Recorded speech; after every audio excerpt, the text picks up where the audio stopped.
La pistola es buena. El pene es malo. Si alguna vez has visto la imagen de Sean Connery semidesnudo en un extraño atuendo rojo, sosteniendo un arma con una expresión de absoluto desafío, probablemente te hayas preguntado, ¿qué demonios es esto? La respuesta es Sardos, de 1974, una de las películas más extravagantes y únicas de la ciencia ficción, dirigida por John Boorman, el mismo visionario detrás de Excalibur. Boorman creó esta cinta en una era marcada por el hipismo tardío, el amor libre y la experimentación psicodélica, una época en la que el cine se permitía soñar con mundos imposibles. Nacida de la frustración de Boorman al no poder adaptar El Señor de los Anillos, Sardos es su respuesta a esa necesidad de crear algo fantástico. El resultado es una experiencia visual y filosófica única, cargada de simbolismo, crítica social y un surrealismo tan potente como desconcertante. La película nos transporta al año 2293, un futuro distópico donde una gigantesca cabeza de piedra voladora, conocida como Sardos, lidera a los exterminadores. Este grupo de hombres brutales sigue un credo peculiar. La pistola es buena, el pene es malo. Sardos, en su rol de dios vengativo, les ordena exterminar a los pocos sobrevivientes de la humanidad, considerados una plaga para el planeta. Entre los exterminadores está Zed, interpretado por Sean Connery. Zed, sin embargo, es diferente. Cuestiona su entorno y, en un acto de rebelión, se infiltra en el monolito volador de Sardos. Este evento lo lleva a descubrir que Sardos no es un dios, sino un elaborado engaño controlado por Arthur Frayne, uno de los elegidos, una sociedad privilegiada que vive aislada del resto del mundo, en una burbuja de inmortalidad y decadencia. Al entrar en el mundo de los elegidos, Zed se encuentra con una sociedad que ha perdido el propósito. La inmortalidad, lejos de ser un regalo, se ha convertido en una maldición. Privados de aspiraciones, sueños y emociones reales, los elegidos viven atrapados en una existencia sin sentido. Este vacío existencial choca con la energía vital y salvaje de Zed, quien, con su mera presencia, comienza a trastocar el frágil equilibrio de esta sociedad estancada. Boorman utiliza este contraste para criticar tanto la élite intelectual de su tiempo como a las tendencias hedonistas y nihilistas de una era que, como los elegidos, parecía haber perdido su rumbo. A través de Zed, plantea preguntas sobre la vida, la muerte, el placer y el sacrificio, mientras lanza dardos hacia los peligros de la tecnología descontrolada, la eugenesia y la desigualdad. Visualmente, Sardos es una maravilla. Con recursos limitados, Boorman crea un universo único donde la cabeza gigante voladora, las exuberantes burbujas de los elegidos y los paisajes desolados se combinan para formar una experiencia inmersiva. La música, incluyendo la Sinfonía número 7 de Beethoven, añade una capa de profundidad emocional y eleva la narrativa. Aunque el guión puede parecer confuso e incluso absurdo en algunos momentos, esa ambigüedad es parte de su encanto. Sardos no es una película que entregue respuestas claras. Es un rompecabezas que invita al espectador a reflexionar y sacar sus propias conclusiones. Desde referencias al Mago de Oz, de donde toma su nombre, Sardos viene de Wizard of Oz, hasta ideas nietzscheanas de Gilgamesh. La cinta es sin duda un festín de interpretaciones. Sardos no fue un éxito en taquilla ni en crítica cuando se estrenó. Su ritmo lento, sus imágenes surrealistas y su narrativa poco convencional no eran aptas para todos los públicos. Sin embargo, con el tiempo, la película ha ganado un estatus de culto, especialmente entre aquellos que buscan en el cine algo más que entretenimiento. Sardos es mucho más que Sean Connery en tanga roja o una cabeza voladora que escupe armas. Es una reflexión sobre nuestra humanidad, nuestros miedos y nuestras aspiraciones. Una película que no pretende ser entendida completamente, sino sentida y discutida. Si te atreves a sumergirte en este viaje lisérgico, te prometo una experiencia que, al igual que su icónica imagen, será imposible de olvidar. ¿Qué dices? ¿Te animas a verla y la comentamos? El cine se convierte en el testigo silencioso de nuestro paso por el mundo, y la historia en la llave para comprender nuestro presente y moldear nuestro futuro. Pantalla y memoria.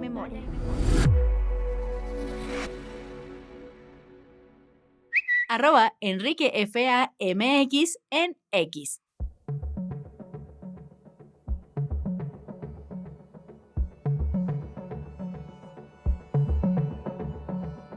Muy buenos días, tardes o noches, bienvenidos a un episodio más de este Pantalla y Memoria. Y un episodio más, y un episodio que me emociona muchísimo. Bueno, todos los episodios siempre me emocionan muchísimo, pero bueno, como ya escucharon, vamos a hablar de una película de la que he tenido muchas ganas de hablar. La verdad es que casi se me acaba el año. La había planeado para platicar en este año porque justamente cumplió ya 50 años de haberse estrenado. Estamos hablando de Sardos, de John Boorman. Y pues nada, por poco se me va, pero afortunadamente, pues no me acuerdo qué sucedió, que me acordé y dije, pues creo que como ese meme, ¿no? En el que de repente está uno dormido y de repente está el cerebrito hablando y dice, oye, Sardos ya cumplió 50 años, no se te olvide. Entonces me acordé y dije, ay, sí es cierto, ya son 50 años de esta película de John Boorman. Y de repente, ustedes no lo saben, pero cuando de repente me encuentro con una película tan curiosa como Sardos, de la que ya escucharán más, pues la pregunta que hago es, bueno, ¿y con quién la voy a platicar, no? ¿Y dónde la voy o sea, dónde vamos a recomendar que la vean? Luego muchas películas son difíciles de rastrear. Y lo primero que hago siempre, ya cada vez uso menos X, pero pues bueno, ahí todavía lo mantengo. Y y de repente en X es donde uso estas posibilidades de ver con quién hablarla. Busqué y apareció el nombre de Mario Barreto entre los seguidores que tengo. Y dije, pues vamos a decirle a Mario Barreto, que ya es un tuit de hace tiempo, era una respuesta a otro, no sé si se acuerda de él. Pero bueno, Mario, ¿cómo estás? Bienvenido, crítico de cine. Gracias por aceptar la misión para platicar de Sardos. No, muchas gracias a ti, Enrique, por la invitación. Estoy muy contento porque justamente cuando me dijiste de esta película, no, la tenía en mi radar muy lejano y cuando la volví a ver gracias a esta intervención en tu podcast, dije, creo que no la había visto nunca completa. Entonces va a estar muy interesante la charla. Sí, pues bueno, te lo agradezco muchísimo. Por cierto, Rarezas de la Vida, la película la pueden ver ustedes en Star, porque forma parte del catálogo de la 20th Century Fox. Entonces, pues ahí está, para que ustedes puedan ver Sardos. Pues me gustaría preguntarte, porque pues, me dijiste, Mario, pues no la había visto completa. ¿Qué te pareció Sardos? ¿Qué es lo que te dice esta película de Burman? Bueno, es que yo creo que es de esas películas, Enrique, que están en nuestro inconsciente colectivo debido a la icónica y para algunos infame imagen de Sean Connery en su trajecito rojo. Entonces, me venía esa imagen e intentaba recordar de qué iba y ahora que la vi completa, dije, con razón no me acordaba de qué va, porque es una película relativamente que ha pasado a la historia como, digo, desgraciadamente ahora que la volví a ver, eh, como una película kitsch, como una película que muchos la consideran medianona, como muchos la consideran inclusive risible, pero es una película bastante compleja, muy compleja en las cosas que propone y me gustó mucho volverla, más bien, volverla a ver, redescubriéndola, pero algo que me sorprendió sinceramente es esa historia de ciencia ficción que sí es, digo, la verdad es que yo sí la pongo a la par de las películas buenas de por ahí hollywoodenses que se hacían de los setentas y los ochentas porque tiene mucha tela de dónde cortar, la verdad. Sí, sí, sin duda. Bueno, pues creo que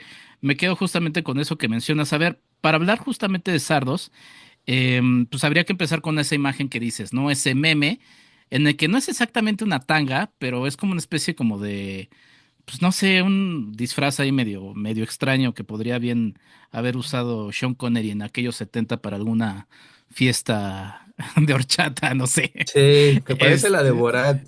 parece Si la se de acuerdan Borat. ustedes de esta enorme tangota, ajá. Exacto, ¿no? Y además, exactamente, mira, no había pensado en Borat, pero exactamente, podríamos pensar que es un proto Borat, porque además también es como símbolo súper, hiper, mega masculino. Había ya terminado su etapa como James Bond, Sean Connery, y bueno, de repente aparece en esta película de John Boorman, que era un realizador que llevaba apenas unas cinco o seis películas filmadas. Una de ellas, la más importante, yo creo que todavía hasta la fecha, aunque a mí me gusta mucho Excalibur y los voy a remitir a que escuchen ese episodio que grabé ya hace un rato. Lo voy a poner en la sinopsis de este episodio con Eric Estrada sobre Excalibur. Excalibur es una de mis películas favoritas por muchos motivos. Hay mucha gente que critica Excalibur en lo que refiere a cinematográficamente. A mí me parece una película extraordinaria. Pero quizá quienes opinan más favorablemente de alguna de las películas de Burman es Deliverance de 1972, que es la que le da el éxito a Burman para poder, pues ahora sí, tener carta abierta. Y Sardos no se puede de entender de otra manera que una carta abierta, es decir, ¿sabes qué? Hiciste esta película, nos generaste mucho dinero, pues aquí, o sea, le dio la oportunidad de hacer lo que quisiera y así se ve Sardos, Mario. Sí, la verdad es que es una película que goza de muchas libertades, pero algo que me sorprende ahorita que mencionabas lo que, de donde venía Sean Connery. ¿Cómo le vendieron este proyecto? Porque, a ver, sí era el Sean Connery, pero bueno, recordemos que dentro de la trayectoria de este gran actor, tuvo como dos etapas. Cuando fue el boom de James Bond, de la super franquicia, el gran actor hollywoodense, de pronto tuvo un bachecito de entre los finales de los setentas, los ochentas, donde incluso volvió a ser James Bond después de estas películas, pero ya no le fue de la misma manera. Entonces, digo, no era que estuviera en el olvido, estaba digamos, saliendo de su prime. ¿Y cómo le vendieron esta historia para que pudiera interpretarla? Y algo que me llama mucho la atención de Burman es que realmente tiene una intención genuina de hacer algo bien interesante, pero caray, la película es muy rara porque por un lado te la puedes tomar en serio, pero por otro lado te la pasas increíble porque le juega mucho al absurdo en muchos sentidos, tiene escenas muy raras, muy extrañas, pero insisto, realmente es una película de ciencia ficción para mí bastante interesante, que creo que vale mucho la pena uno se dé la vuelta a verla, sobre todo cuando han salido hoy día estas películas que le apuestan mucho a esa ciencia ficción, no de molde, sino esa ciencia ficción que realmente no entiendes qué está pasando, pero hay una idea atrás, ¿no? Y fíjate que eso que mencionas es muy interesante. Digo, nada más para recalcar lo que mencionas, o sea, había pasado un año apenas de que había terminado de hacer a James Bond, entonces, pues el pago que le han de haber hecho a Sean Connery no ha de haber sido sencillo, pero sí es interesante hacerse esa pregunta que estabas mencionando, ¿no? El, ¿Qué es lo que le llamó la atención? O sea, obviamente el guión, no he leído el guión, pero en lo que podemos entender por el guión, por todo lo que vamos leyendo de los diálogos, la propia trama y todo eso, es interesante, ¿no? Estamos Sí. hablando de una sociedad que se encapsula literalmente, ¿no? De la barbarie o lo que ellos van considerando barbarie en su momento, pero al encapsularse en eso, en lugar de progresar, los lleva a una decadencia. Entonces, digamos que sí, la propia trama es interesante. Ya cómo se va resolviendo, pues podríamos hablar un poco también de los excesos de Burman, que van muy ligados también al tema de la libertad, ¿no? Que también es otra reflexión, ¿no? A mí me gusta mucho cuando un director se excede, y lo voy a decir un poco así porque digamos que no tiene, o sea, entiendo a nivel de mercado y entiendo también que para que una película funcione, pues debe de tener muchos elementos, pero estamos hablando de la creatividad de un director que lo que Ujú. quiere hacer lo lleva a cabo.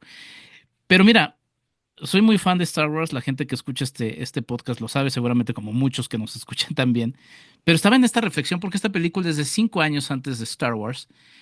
Y la verdad es que digo, aunque me gusta mucho Star Wars y creo que se fue haciendo más complejo con el paso de los años, es mucho más sencilla de lo que vemos en Sardos. O sea, digamos que la gente dice, no, ¿sabes qué? O sea, prefiero algo más digerible a Ujú. esta cosa tan compleja, porque además es una película llena de temáticas. No sé por dónde Sí. quieras empezar. Digo, ya hablé un poquito de esta sociedad que se encapsula. Sí, no, y a ver, ahorita que mencionabas esto de la libertad del director, pongámoslo en perspectiva con lo que está sucediendo, por ejemplo, ahora con Coppola, ¿no? Con Mm, Megapolis. mm, Ellos luchan por una idea. De hecho, por eso a mí me llama la atención cómo le pudieron vender la historia a Sean Connery. Y una de las cosas que se me ocurre pudo haber sido por eso, ¿no? Por la visión que tenía. A lo mejor la visión que le vendió Burman a Connery fue absolutamente fantástica. Porque, como bien mencionas, si esto fuera. Vaya, si uno leyera el guión como tal, como la historia, es bastante interesante, tiene muchos conceptos bien interesantes, la inmortalidad, la trascendencia, y realmente ya después cuando se fue a la imagen, creo que Burman tuvo esa visión desde un inicio de irse al over the top, y creo que tiene una razón de ser. A mí me parece muy interesante cómo dentro de todos estos mensajes que menciona, está muy presente la sexualidad en una época donde las películas apuntaban hacia ese punto de dar un poco más de libertad para mostrar no solamente cuerpos, sino mostrar ideales dentro del cuerpo, de la sexualidad, pero sobre todo de la libertad que representa poder mostrar a Sean Connery como lo muestran, a las mujeres que las muestran en topless, etcétera. Y creo que Burman hizo un trabajo que probablemente él haya querido hacer desde hace mucho tiempo. Sería interesante poder revisar cuánto tiempo estuvo pensando este proyecto, cuánto tiempo le llevó levantarlo inclusive, porque sí tiene una esencia de libertad que también yo disfruto mucho también eso cuando un director logra hacer su visión sin que nadie lo moleste, sin que nadie le ponga trabas. Y creo que estaría interesante comenzar precisamente por esta parte, ¿no? La película sí es ciencia ficción pues yo considero hasta pesada porque en algún momento te Mm. habla de esta sociedad donde la vejez está harta de vivir, donde las personas quieren morir, ¿no? Están en una especie de limbo. Pero aún así, en esta especie de limbo, están metidas en una cápsula que tiene sus niveles sociales muy extraños. Entonces, no sé si podemos empezar por ahí, por ejemplo, el concepto que maneja de la inmortalidad. Fíjate que es interesante porque otra vez vamos a marcar, es una película de 1972. Ujú, ¿Qué es lo que está sucediendo en el mundo? En el marco general, en el macro, nos encontramos en plena Guerra Fría, ¿no? El conflicto ideológico y que, bueno, se terminó llevando, aunque no directamente, indirectamente, entre Estados Unidos y la entonces Unión Soviética. Y uno de los conflictos más importantes de la Guerra Fría, entre los muchos que hubo, fue la guerra de Vietnam, ¿no? Y fue ujú, también uno de los momentos más traumáticos también para los propios Estados Unidos, porque pues, para Estados Unidos fue una guerra, digo, las guerras ya por definición deberían ser inútiles, ¿no? Pero bueno, como que para ellos fue todavía más inútil porque pues además la pierden, entonces bueno, fue un evento muy traumático que además nos genera muchas películas muy interesantes, ¿no? En ese marco también en Estados Unidos está desarrollándose un movimiento que es el hipismo, ¿no? Este movimiento ya habrán pasado 5 años para 1972 del verano del amor en el 67 en los Estados Unidos. Y pues todo este hipismo que, bueno, obviamente con una cultura tan predominante como la de allá, pues bueno, termina llegando a distintas partes del mundo. Fíjate que en este tema de la eternidad, pues bueno, la película justamente nos presenta una sociedad, esta sociedad encapsulada en donde el castigo es envejecer, no tanto morir, porque de hecho lo que ellos buscan en algún momento pues es morir para poder ser libres, ujú. porque, pero el castigo es ser viejos. Y me acordé de esta canción que me gusta muchísimo, también apenas llevaba un año de estrenada, que es este Teenage Wasteland de The Who, en donde hay una Ujú. frase en donde pues casi prácticamente dicen, bueno, prefiero morir joven que llegar a viejo, ¿no? Está esta idea. Entonces eso lo lleva a Burman al extremo de decir, bueno, ellos privilegian la juventud, detestan la vejez, pero además también pues están hablando de una eternidad, ¿no? Y pues eso ya es un caldo de cultivo que es, de hecho, el principal problema de esta sociedad, ¿no? Que es la que está ubicada en el vórtice. Sí, y además, ahorita que mencionabas el contexto, venía de una ideología donde precisamente la misma juventud era la que marcaba la pauta debido a los constantes conflictos bélicos, sobre todo en Estados Unidos, donde realmente los veteranos, pues, tenían una vida bastante, bueno, pobre, ¿no? O sea, Ujú, una vida bastante triste, de cierto modo, porque muchos de ellos sufrieron las catástrofes, la infamia de la guerra, tanto personal, físicamente, mentalmente.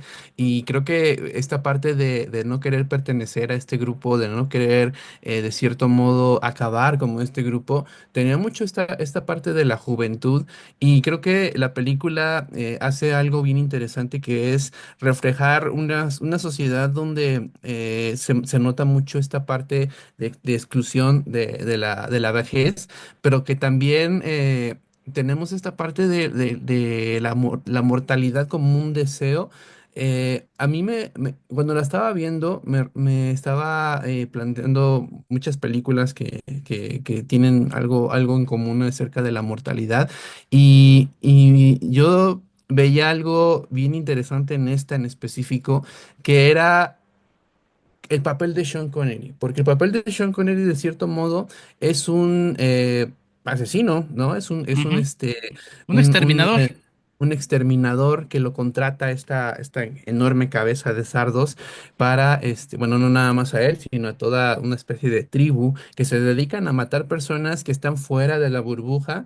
Y me llamó mucho la atención que él sea el punto de partida donde empecemos a cuestionar o empecemos a filosofar, si se quiere decir, sobre la mortalidad, cuando él es el perpetuador de eso. Él está encargado de matar a las personas, él está encargado a exterminar de cierto modo. Y a las personas que no puede exterminar son las que realmente lo quieren. Ujú. Entonces es algo, inclusive hasta una especie de crítica capitalista de que el que tiene el privilegio o el que tiene el poder de cierto modo de decidir, quiere algo que a los demás, pues están sufriendo por ello. Entonces, es algo, es un conflicto, digo, como bien dices, parece... eh, comparándolo un poquito con otras películas de ciencia ficción, parece que va de algo muy simple. De hecho, la película comienza relativamente simple, pero conforme va avanzando, las imágenes se van mezclando mucho con las ideas y se va haciendo todavía más raro, más complejo, no entiendes bien qué está pasando, pero una vez que vas desenvolviendo las ideas en individual, sí resultan más interesantes de lo que a veces se ve. Sí, no, no, totalmente. Fíjate que me quedé pensando, porque bueno, ahí obviamente está todo este asunto del poder, ¿no? Porque esta sociedad tiene un poder sobre los que están fuera de la burbuja son los brutales y entre los brutales están los exterminadores, como ya bien destacaste. Y estos exterminadores lo que quieren es acabar con estos brutales, porque ¿qué es lo que hacen estos brutales? Se reproducen, ¿no? Y viven, ¿no? Sí. Entonces, Ujú, eso es contra lo que van a exterminar estos personajes, entre los que está Seth, que es el nombre del personaje de Sean Connery.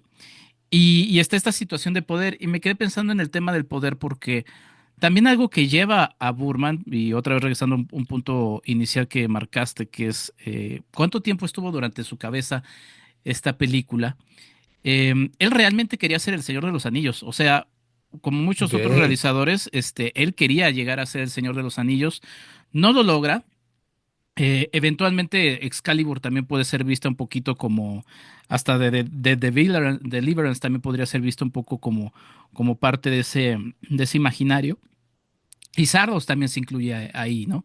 Porque de alguna Ujú, manera también están estos elementos del tema del poder. O sea, hasta qué punto lleva a corromper a estos personajes. Y además también porque también es una película, o sea, no sé, habría que ver exactamente si ciencia ficción o fantasía, porque también pues está basada en una obra de fantasía, ¿no? Que es el Mago de Oz, que es una de las obras importantes y que mira, además qué bueno que estamos hablando de esto. Ya mencionaste Megalópolis, que todavía permanece en pantallas, por si alguien quiere acercarse a verla. Creo que nos puede, que está bien en este tema de las libertades y de la búsqueda de un personaje como Coppola, que además siempre luchó por eso, precisamente en esos años en los que se hace Sardos. Y por el otro lado, pues la fantasía ahora que Wicked también está en cines, ¿no? Pero la idea del Mago de Oz, pues es también una especie como de metáfora y le da forma a la propia Sardos. Sí, de hecho, bueno, para quien no lo haya visto, un pequeño spoiler es que el personaje de Sean Connery recuerda que en algún punto, de dónde salió esta idea de la cabeza, pues viene del libro del Mago de Oz, se lo dio precisamente el que está detrás, ¿no? El que fuera el Mago de Oz de esta película.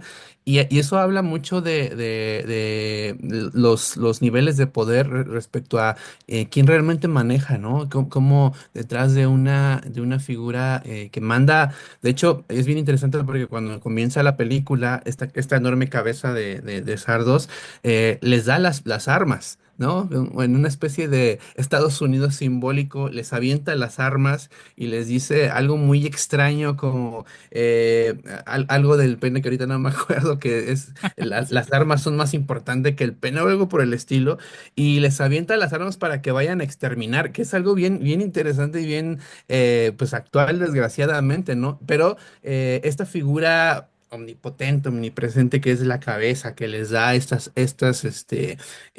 materiales para ir a matar, a exterminar a estos pobres, de cierto modo, a la vez está manejada por un tipo que al inicio es el que nos cuenta que vamos a ver una historia que puede estar o no mezclada, que puede estar o no, se pueden ser o no 100% real, porque está basada en un relato. O sea, es un, un juego de narrativas bien interesante porque de cierto modo entramos a la narrativa de este hombre, ¿no? De este ser que es el que maneja los hilos. Y eso es yo lo ubico un poco más, digo, sí entiendo por qué va hacia la fantasía, pero yo lo ubico también mucho hacia la ciencia ficción precisamente por eso, ¿no? Maneja conceptos bien interesantes acerca de quién maneja los hilos, de estas clases sociales, de estos de poderes adquisitivos bien distintos que de cierto modo tienen mucho que ver con la trama y que te maneja este punto, ¿no? Porque también una cosa que me llamó mucho la atención en varias obras de ciencia ficción, lo que se busca siempre es la vida eterna, lo que Mm. se busca siempre es estar, no estar enfermos, etcétera. Y en esta película es lo contrario, se busca morir porque es una sociedad que está sufriendo estas leyes antinaturales de inmortalidad y cada uno vive diferente la inmortalidad. Y hay unos, por ejemplo, esta escena que es muy buena, que parece sacada de una película de David Lynch, donde están todos los ancianos bailando, algunos ya están con la piel caída, muy extraño todo. Ellos llevan años esperando poder tener una especie de cura, que la cura realmente es la muerte. Entonces, es muy interesante esta cuestión también de poder que maneja la película. Y nada más como un punto a resaltar también, Enrique, dentro de la película. Me llama mucho la atención la cuestión del sexo que mencionabas, Mm. más bien de la reproducción, porque se maneja que el sexo ya no es para reproducción, sino simplemente es para placer.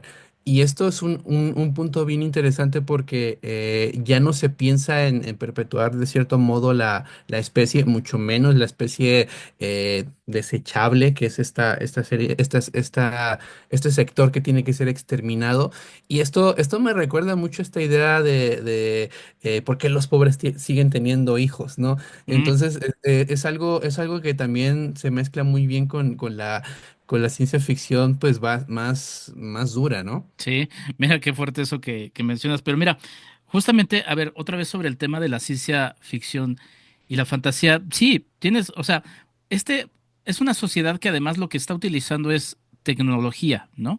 Y de hecho, en la primera, bueno, hacia el final de la película vemos que el antecedente de cómo llega esta sociedad a eso era justamente porque lo que buscaban es lo que dices, es perpetuarse, era mantenerse, era también prevalecer frente a lo que también se nos presenta como un mundo que cayó, o sea, un mundo que tuvo una decadencia y finalmente la respuesta de esa sociedad fue, o de ese grupo en específico fue, bueno, nos vamos a encapsular de esto. No sabemos exactamente tampoco qué fue lo que llevó a esa sociedad general a que terminara. También hacia el final de la película vemos algunas escenas de edificios como de nuestra, o bueno, de la época de los 70, ¿no? Que ya están destruidos, una biblioteca abandonada, o sea, vemos vestigios de lo que fue. No sabemos exactamente qué fue lo que los llevó a eso. Em, pero finalmente, pues esta es la respuesta de lo que tienen estos personajes, ¿no? Entonces sí está el tema científico y además también el tema, que digo, ya igual lo vemos muy forzado o con los ojos que lo tenemos hoy, pero es toda esta reverencia a la tecnología, ¿no? Porque eso Ujú, es una sociedad que también está dependiendo mucho de ello.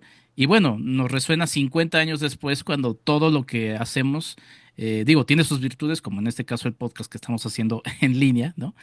ujú, Pero esa reverencia a la imagen, a los celulares, a la dependencia que tenemos de todas las, pues la tecnología, ¿no? ujú. Que lleva justamente a la creación de este tabernáculo, ¿no? Que ya también lo tocaremos un poco más a fondo, que es como la parte final de la película. Y sobre lo que mencionas de las armas y todo el tema sexual, es esta frase sí que además me encanta, porque además es una de las frases más poderosas de la película, que es, el arma es buena, el pene es malo, ¿no? Ah, eso. Ajá, exacto. Y esa frase, y de repente este Dios, porque además, o sea, ahí empiezan un poco las cosas que dices, bueno, ¿qué onda, no? Desde el inicio vemos a Arthur Frame, que es este personaje que se nos revela como el que está detrás de este Dios, pero ya también está como una cabeza flotante, ¿no? En una imagen en la Ujú, que nos está diciendo, estos son hechos que pasaron hace tiempo y no sé qué, ya se nos presenta como el hombre que maneja los hilos desde el inicio y demás. Y de repente vemos la cabeza flotante de piedra de sardos, ¿no? Que también es increíble, ¿no? Y entonces sí. esta cabeza flotante es la que escupe armas, pero y pensando otra vez en el marco histórico en el que se lleva a cabo todo esto, y eso que mencionas me pareció muy interesante es que los pobres se siguen reproduciendo. em, es un poco esto de las armas, lo que finalmente en ese momento de la época histórica y bueno, actualmente también, tristemente, pues se invierte mucho dinero para crearlas.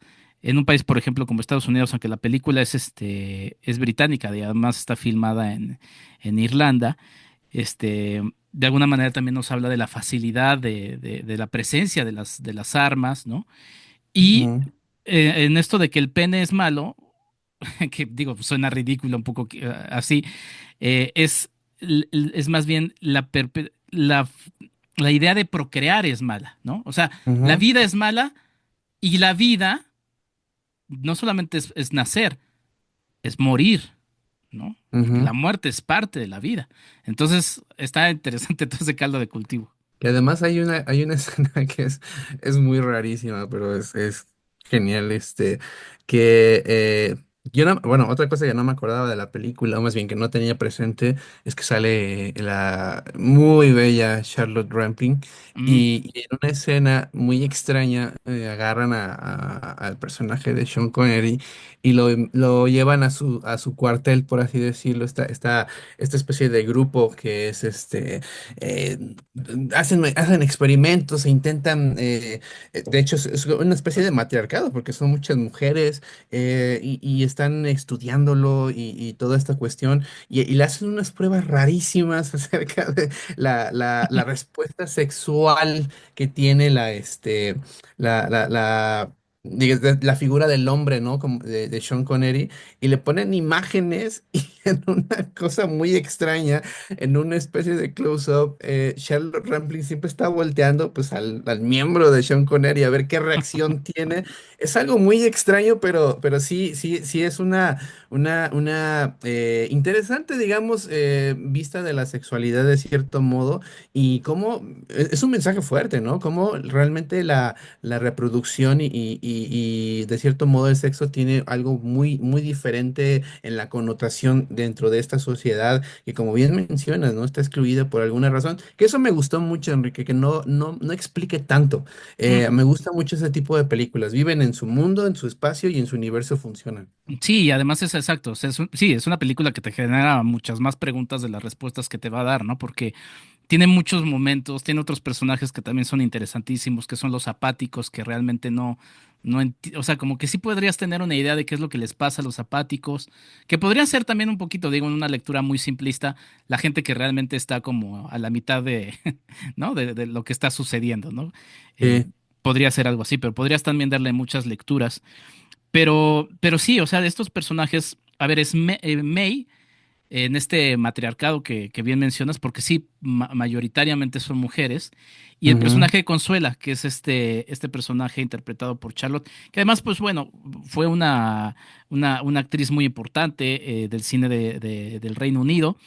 Y siempre se destacó, digo, todavía sigue viva, siempre se destacó por esa mirada como, digo, en la película es muy interesante su mirada, ¿no? Porque es una mirada así como sí, de, pues no sé, porque ella, su personaje Consuela es el personaje que ve con recelo la presencia de Zed en el vórtice, ¿no?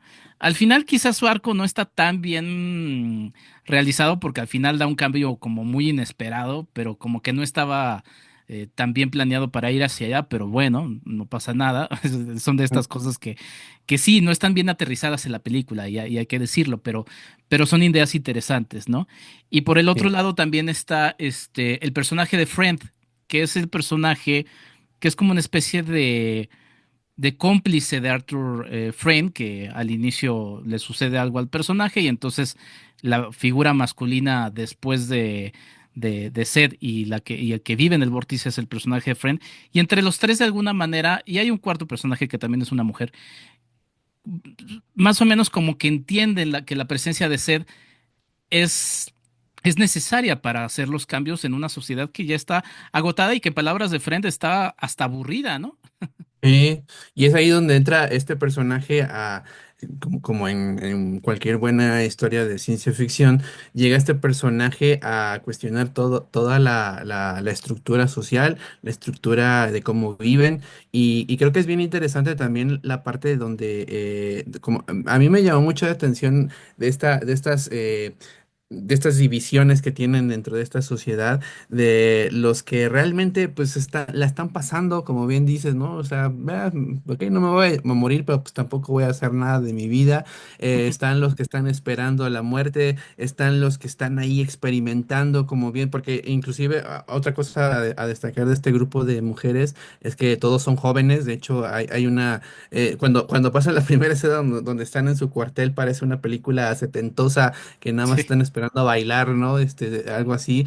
Y me llama mucho la atención cómo dentro de toda estos ideales que comienzan a salir, el personaje de Charlotte Rampling siempre está muy, muy escéptica de cómo este personaje masculino, este personaje eh, bárbaro, puede venir a cambiar algo que pues para ella pues realmente, bueno, yo sentí que ella no lo ve mal, ¿no? Ella no ve así como con tan malos ojos como todos los demás. Y sí es cierto que al final la película toma un giro pues algo extraño, sobre todo con ella y el personaje de Sean Connery, pero creo que es bien interesante la idea que te surge respecto a la figura del hombre como algo no sexual, como algo no reproductivo, ¿no? Más bien como una figura que de cierto modo viene a hacer lo que de cierto modo es su papel principal, que es la muerte. En vez de dar la vida, de cierto modo, da la muerte. Y esto causa un shock, un impacto muy interesante en cuanto a la existencia de ellos, ¿no? sí. Y fíjate, regresando al tema de lo sexual, ahora que mencionabas esta escena que sí es muy particular en la que están presentándole imágenes para estimular al personaje de Connery, ¿no? Porque además tienen la duda y así lo expresan, ¿no? Dicen, o sea, entendemos el funcionamiento fisiológico, y así lo voy a decir, de la erección, ¿no? Pero dicen, pero no entendemos el por qué se provoca, ¿no? Y entonces le presentan imágenes que, digo, ya en lecturas muy, te digo, ya también muy, muy contemporáneas, ¿Podría hablarnos también un poquito de la banalización del sexo a partir de cosas tan accesibles como las que tenemos hoy en día, que es la pornografía, ¿no? Ujú. Y finalmente, pero digo, una soft porn, la que le presentan, pero de alguna manera, pues lo que le están presentando es una pornografía que no lo está estimulando.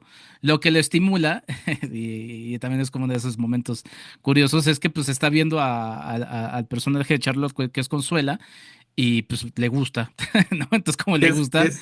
se estimula. Ajá. Que es genial esa escena porque la pantalla está acá, él está así, hacen la contratoma de Charlotte y nada más está viendo, pues a ver si qué le pasa al amigo de Sean Connery y de pronto quitan la imagen, está esta especie de estática y Sean Connery, de pronto vemos a Charlotte Rampling así como, ok, ya empezó el show. Y vemos a Sean Connery viéndolo así como, es algo muy extraño, o sea, realmente eso es lo que me encanta de esta película, que involuntaria o no involuntariamente la película te saca buenas ideas, buenas sonrisas, carcajadas, o sea, realmente es muy disfrutable, la verdad. Enrique Figueroa MX en TikTok, Facebook e Instagram. ¿Quieres ayudarnos a hacer más contenido? Tu apoyo es fundamental. Entra a www.patreon.com Enrique Figueroa MX y elige entre las muchas recompensas que tenemos para ti, desde un agradecimiento en este podcast hasta descuentos en nuestros cursos, talleres y tours. Únete, sé parte de nuestra comunidad. www.enriquefigueroa.mx.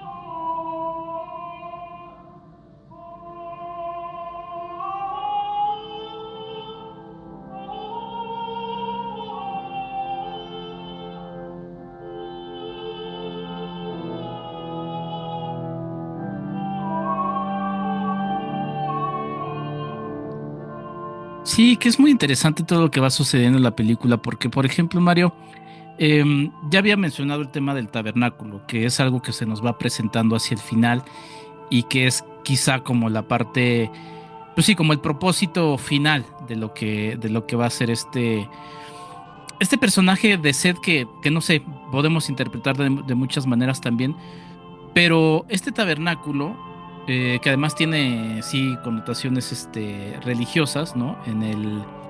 Por ejemplo, para los hebreos era este lugar de morada o tienda donde creían que Dios vivía y se encontraba con su pueblo.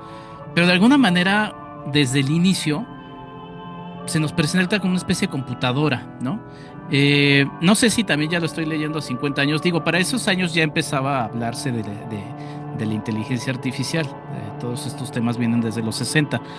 Pero pues podría ser, ¿no? Estamos hablando de una como especie de computadora que les va, que toma conciencia y que finalmente es la que les va a ayudar a que ellos tomen las decisiones que van a tomar. Pero quien está destinado para eso es alguien que está vivo, ¿no? Y quién más vivo que un sudoroso Sean Connery en letargo rojo, ¿no?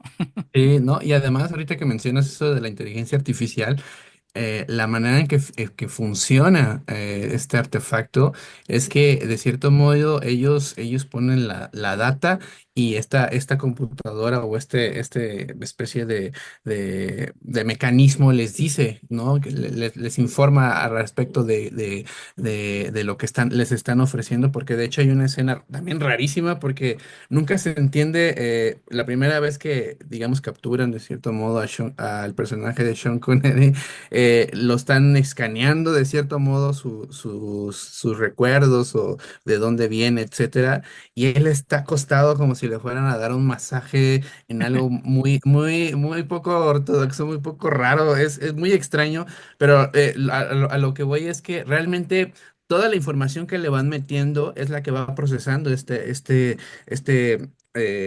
digamos, este artefacto y les ayuda a ellos a tomar ciertas decisiones. Hay una parte que a mí me gusta mucho, que de hecho ahorita platicamos un poquito de la fotografía que es bellísima, pero hay una parte que me gusta mucho de este lugar, es que tiene muchos referencias. Pues digamos religiosas de cierto modo, inclusive parece la Capilla Sixtina, ¿no? Con Ujú, estos murales, estos grandes personajes de cuerpos de especie de serafines o no sé qué rayos hay alrededor.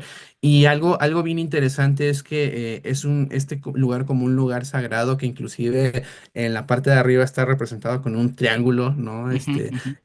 Me gusta mucho cómo manejan esta idea de que ellos de cierto modo, al ser una comunidad inmortal, ¿no? De algún modo están buscando una especie de propósito, porque algo que yo comprendí o que yo absorbí de esta parte de cómo maneja el tema de la mortalidad, es que realmente el propósito de la vida, como bien decías, no es la muerte. Para darle un propósito a tu vida, tienes que Ujú. morir.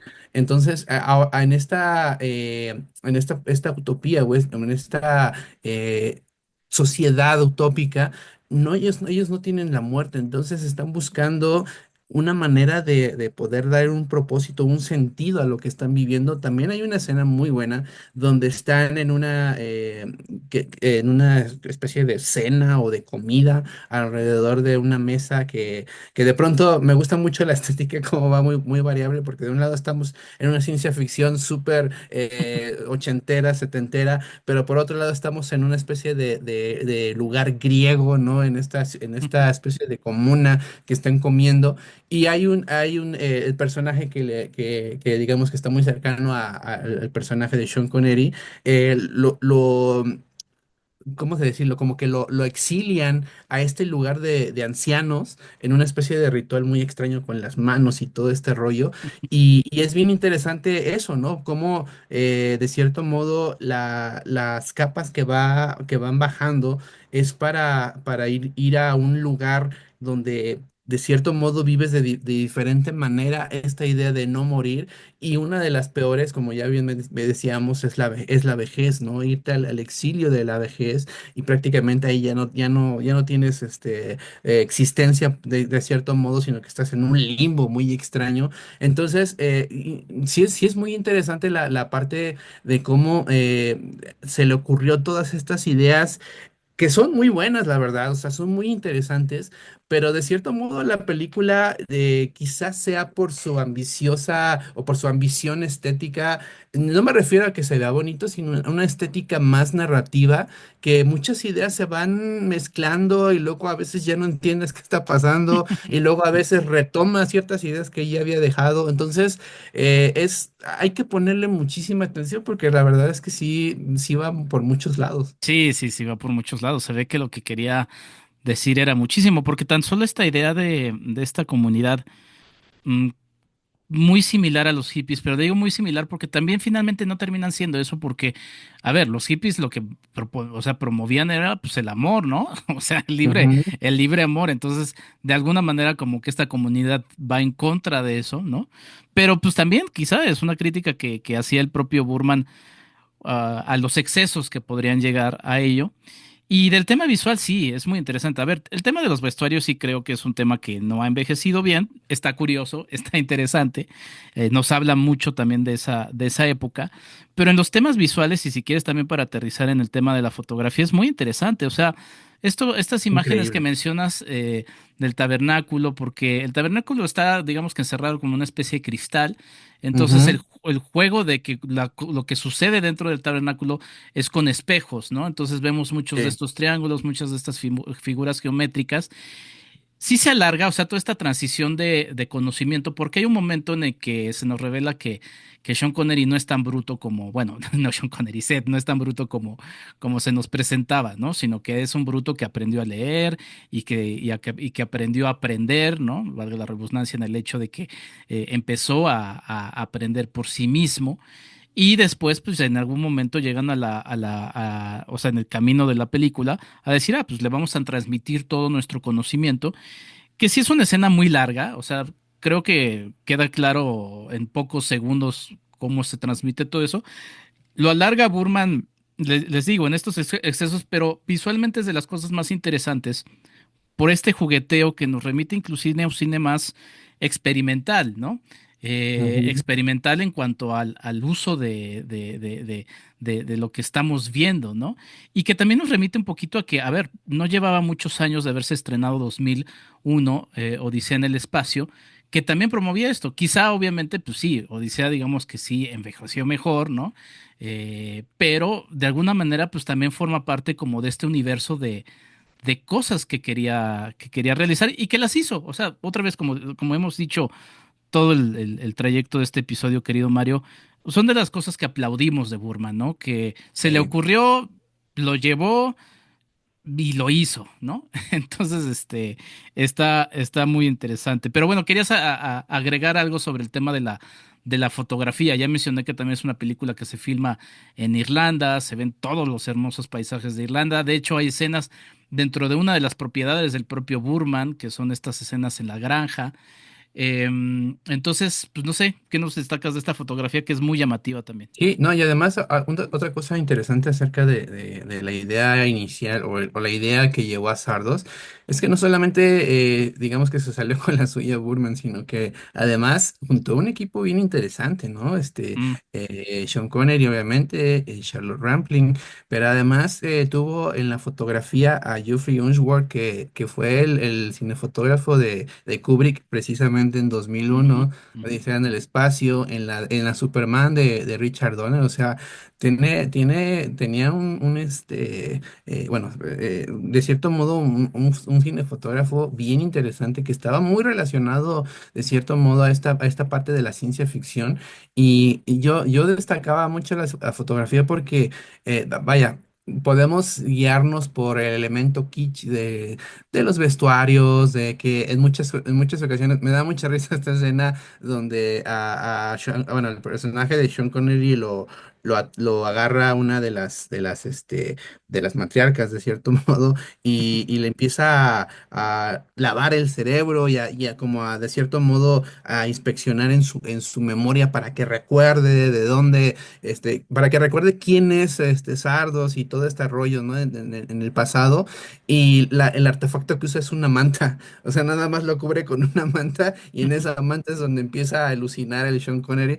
Entonces, tiene cosas muy, muy, de cierto modo, muy raras, muy sencillas, pero los encuadres, el lenguaje visual, me gusta mucho esta parte donde llegan a este triángulo por fuera, donde por primera vez lo va a meter y vemos la toma enfocada en el triángulo y son espejos, como bien mencionas, pero es una parte de prisma y los vemos como caminar, como si se fueran a juntar y en realidad nada más son los reflejos de ellos. La parte de dentro de esta máquina, insisto, con esta composición de las pinturas, a la vez de la pantalla, que muchos de los efectos prácticos que utilizan, pues básicamente son reflejos de pantallas reales, una pantalla grande, cuando les hacen el reflejo de estos como números inclusive hay una especie de pre-zoom donde se están haciendo una videollamada con el que está detrás de la cabeza de Sardos y le está proyectando aquí en la cara de uno de los personajes. O sea, tiene un juego visual bien interesante, pero creo que más que estético, sí va por un lado en el sentido de que la película digo, no la película como tal, sino el concepto de la película es atemporal. Insisto, como buena ciencia ficción, creo que no se sitúa o no se encierra exclusivamente en un solo año, aunque nos dicen que es un año, 20, no sé qué tantos. 2293. 2293.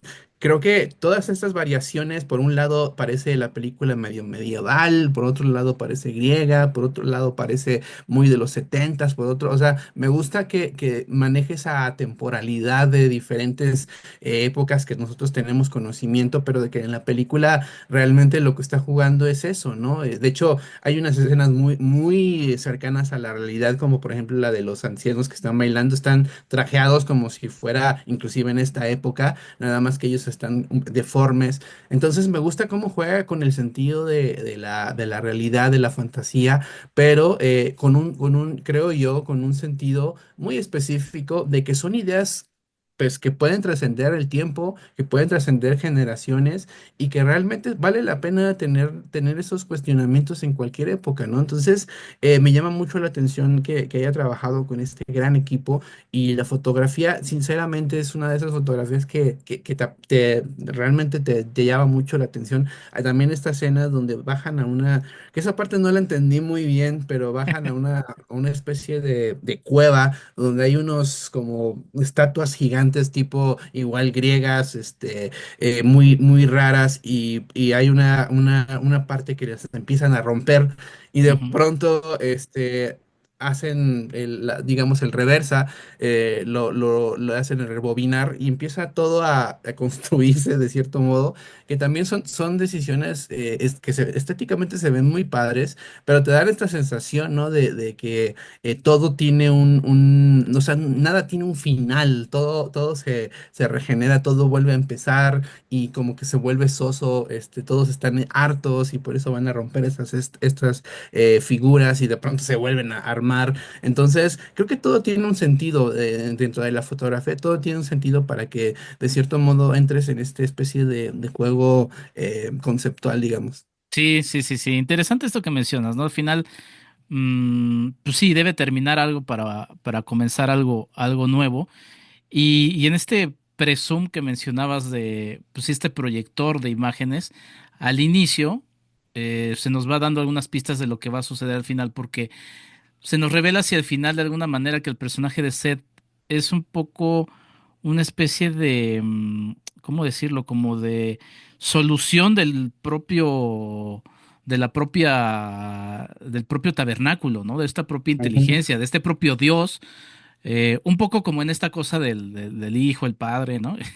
Y el Espíritu Sí, Santo y demás, porque de alguna manera es una solución para poder resolver pues lo que de alguna manera estaba mal y para resolverlo, pues de alguna manera como que envía a su destructor, ¿no? Que es el personaje ujú, de Zed, que además de ser exterminador hacia el final, se nos revela como un libertador. Pero en esta primera escena en la que se encuentra con este proyector, se le dibuja inclusive un tercer ojo, ¿no? Porque pues es un ojo y de sí, repente sin querer se lo pone en la frente. Entonces es un poco también como este tema religioso, que por cierto, y digo, para no ser tan duros con Lucas, como gran fan de su trabajo, en 1971 él estrena también una película que está basada en un cortometraje de él, que es THX 1138, ujú, en donde él también maneja el tema de la religión, que no lo hemos, o sí lo hemos tratado, pero con el que me gustaría también ir cerrando un poco, porque finalmente es un dios falso, así como en THX 1138 que de repente le rezan como una computadora, ¿no? Y que les da respuestas igual, como una inteligencia artificial, ¿no? sí. Ayer, por cierto, estaba leyendo al momento hacemos este podcast, estaba leyendo a alguien que decía, oigan, alguien que me pueda decir alguna aplicación que lea textos bíblicos de manera automática. Y yo decía, ¿qué? Y de repente estamos hablando de sardos, ¿no? Y Sí. entonces, justamente de cómo también este camino a lo espiritual, también de alguna manera el hablar, digo, ahora de la inteligencia artificial es así como, oh, la inteligencia artificial, ¿no? O es que va a tener conciencia, o es que, y de repente, pues nos estamos perdiendo muchas cosas que de alguna manera también eso habla Sardos, ¿no? Se nos presenta el propio Sardos en voz de Arthur Frayne y, no solamente en voz, sino en cabeza, como un dios falso, ¿no? Que al que por cierto también cuestiona el propio Sed hacia el final, porque le dice Sed, no, le dice el tabernáculo, le dice, me vas a destruir a tu dios, y me gusta mucho esa respuesta de Sed porque le dice, pues cuánta vanidad, ¿no? De parte tuya, o Ujú. sea, ¿quién eres tú para ser dios, no? Sí, no, y además ahorita que mencionabas eso de la parte del dios falso, haciendo referencia obviamente al mago de Oz, que es una referencia directa que hace la película, Ujú. es un dios al que hay que temer, ¿no? Es un dios vengativo de cierto modo que quiere tomar el control a base del miedo, en una base del miedo que bien podíamos relacionarlo a la cuestión religiosa, al catolicismo quizá, pero también a la parte de estos dioses falsos en cuanto al gobierno, en cuanto a los medios, ¿no? Que de cierto modo siempre están sometiendo a sus seguidores o por lo menos al pueblo a través del miedo. Entonces, es bien interesante cómo mediante insisto, el perpetuador que es Sed, de cierto modo se cuestiona esta parte de realmente a quién le estoy obedeciendo o qué estoy haciendo, cuál es mi propósito, en nada más destruir por destruir, a quién le estoy obedeciendo. Y me gusta mucho que de cierto modo la película... hay una parte que a mí se me hizo muy significativa, donde al inicio siempre vemos a la cabeza de Sardos desde fuera, ¿no? Lo vemos como este ser imponente y todo este rollo. Y volviendo un poco a lo del Mago de Oz, hay un momento donde Zed está dentro en sus fantasías, bueno, más bien en sus recuerdos, creo yo, está dentro de la cabeza de Sardos y ahora sí que ve la maquinaria por dentro. Y se me hace muy significativa esa imagen porque es de cierto modo el comprender o el despertar de este personaje de ver que realmente le ha estado obedeciendo a una figura de manipulación, ¿no? A una construcción de un concepto de miedo, más que realmente a una deidad, más que a un todopoderoso, por así decirlo. Y eso es bien interesante de también esta parte, ¿no? De la construcción del ser humano de algo mayor para poder tener el control. Sí, sí, sí, no, totalmente. La película, la verdad es que da mucho de qué hablar, como ya lo han estado escuchando. Entre las curiosidades, bueno, también la aparición de la Sinfonía número 7 de Beethoven, que además Ah, es una de sí. mis sinfonías, favoritas, un pedacito de la Sinfonía 7 que por momentos también se vuelve un poco hasta espeluznante. En el inicio, y ya que hablábamos de Sean Connery terminando su ciclo como James Bond, la primera vez que lo vemos, al personaje de Seth, está como si fuera el inicio Sí, de en la James misma Bond, ¿no? pose. En la misma pose con la pistola, ¿no? Y pues nada, una serie de elementos que la verdad valen mucho la pena. Algo con lo que quieras cerrar, querido Mario, además de pues agradecerte de verdad por esta charla que nos hace rescatar pues sí, no creo que sea una de las películas que más presuma Star o Disney Plus en su plataforma, pero pues Para nosotros la nada. sacamos como una de las cosas más destacadas que hay en la misma. No, véanla, realmente es que es esas películas que uno cae en la imagen, ¿no? Uno se va inmediatamente a la imagen y lo considera absurdo, kitsch, hasta burlesco, y de cierto modo es caer en en este no entendimiento de la visión que se tenía en ese tiempo, donde todo se buscaba romper. Pero de una manera abrupta, los conceptos que se hacían dentro del cine. Si está, para poner un ejemplo, digo, no compararla como películas, pero sí como conceptos. Está Blade Runner, por ejemplo, y luego vemos a Sardos. Blade Runner mucho más centrada vamos a decir, en lo realista, los vestuarios, mucho más oscura, mucho más cercana al noir, pero tenemos a Sardos que es completamente otra cosa, completamente disparatada, completamente atemporal. Me gusta mucho cómo juega con los colores, hay una parte donde por un lado tenemos una cosa tan sofisticada como esta especie de super pantalla que recupera la memoria colectiva, etcétera, etcétera, pero por otro lado tenemos un telar o algo por el estilo donde están todos los rollos de hilo, donde están haciendo estas grandes telas que utilizan las matriarcas. Entonces,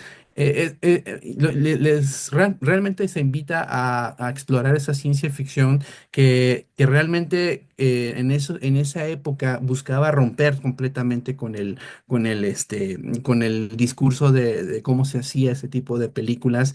Me gusta mucho que esta película, como bien decíamos, ¿no? Se atreva. Es una película que se siente densa, a pesar de que es 1 hora y media aproximadamente lo que dura, que es algo muy extraño, pero creo que sí vale mucho la pena darle un gran vistazo. Me dio mucho gusto que me invitaras, Enrique, y sobre todo que me hicieras retomar esta película, porque créeme que la valoré muchísimo y creo que vale mucho la pena adentrarse a estas joyitas ocultas, ¿no?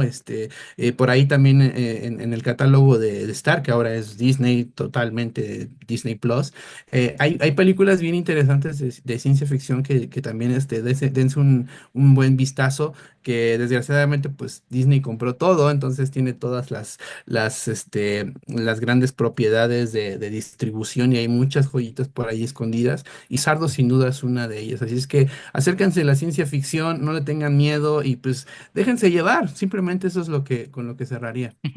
Gracias a ti, querido Mario. Y sí, la reflexión es esa, y creo porque alguien me preguntaba y me decía, ¿qué la recomiendas? Y yo, o sea, no es una película excelente, pero es una película interesante. Y la verdad es que, y por eso mencionaba, y otra vez cierro con el tema de Lucas. O sea, Lucas también en su momento hizo esta THX 1138 que era más arriesgada, que era más experimental, que Más estaba seria. más seria, más llena de conceptos. No banalizo lo que finalmente a todos nos enamoró, pero finalmente de alguna manera eso fue lo que terminó haciendo, ¿no? Y Ujú. también está un poco la reflexión de cómo todos esos grandes artistas de los años 70 que querían esa independencia, finalmente de alguna manera, pues sí, terminaron sumando a una industria que terminó abrazando lo que ellos hicieron para ir banalizando muchos de los discursos y hemos perdido joyas. Digo, abrazo que Megalópolis se haya estrenado, ¿no? O sea, de verdad, Claro. abrazo ese tipo de proyectos porque finalmente pues son de esos pequeños momentos de libertad que vemos dentro de una industria donde finalmente pues sí, pareciera que una computadora nos está dictando exactamente qué es lo que hay que ver y pues nada, John Burman lo hizo de una manera muy alocada. Y nada más Eh, para agregar, Enrique, ahorita que mencionas eso, yo diría más bien son esas ideas que ya no vemos, ¿no? Porque sí, todo ya sí, está muy automatizado y además algo bien importante es que yo prefiero mil veces una película que tenga estos conceptos, esta visión, aunque no le salgan, aunque no sí. sean perfectos, a una película que sea perfecta en otros sentidos y que no tenga nada que contar, ¿no? Sí, sí, yo les llamaba antes, digo, ya ahora son películas de computadora o de inteligencia artificial, pero antes les llamaba películas de escritorio, ¿no? O sea, películas en Sí. las que literalmente se sentaban en un escritorio y empezaban a decir, a ver, necesita tener estos elementos, métele tal cosa y ya de ahí ya salían estos productos. Las herramientas se han perfeccionado para que eso ya sea más fácil de realizar, pero pues terminan siendo productos cada vez más vacíos. Querido Mario, ¿dónde te podemos seguir? Te agradezco mucho de nuevo la presencia por acá. No, el agradecido soy yo, Enrique. Muchas gracias por invitarme. Pues nada, ahorita todavía estamos ahí en Dando Lata en X, como arroba Mario Ra, como si me estuvieran echando una porra. Y sigan aquí a Enfoque Irreverente, que es un colectivo que estamos, ya cumplimos 1 año, ahí estamos dando, bueno, no estamos dando nosotros, sino estamos juntando a mucha gente bien talentosa para dar cursos, talleres, bien interesantes y sobre todo para la idea de centralizar un poquito la educación y el arte sobre todo del país. Entonces ahí síganos en nuestras redes, nos encuentran en Instagram, en TikTok, en Twitter y por ahí estamos dando lata, Enrique, asiste para lo que se ofrezca. No, pues muchísimas gracias a ti, Mario. Y finalmente también uno de mis intereses es justamente diversificar la conversación con distintos colegas que están haciendo, pues esto que finalmente el cine está lleno de distintas miradas. Gracias, Mario. Yo soy Enrique Figueroa Anaya. Vayan, corran a ver Sardos en la plataforma de Disney Plus y yo los escucho en un próximo episodio. Hasta la próxima. Kill me! I want to die! Please!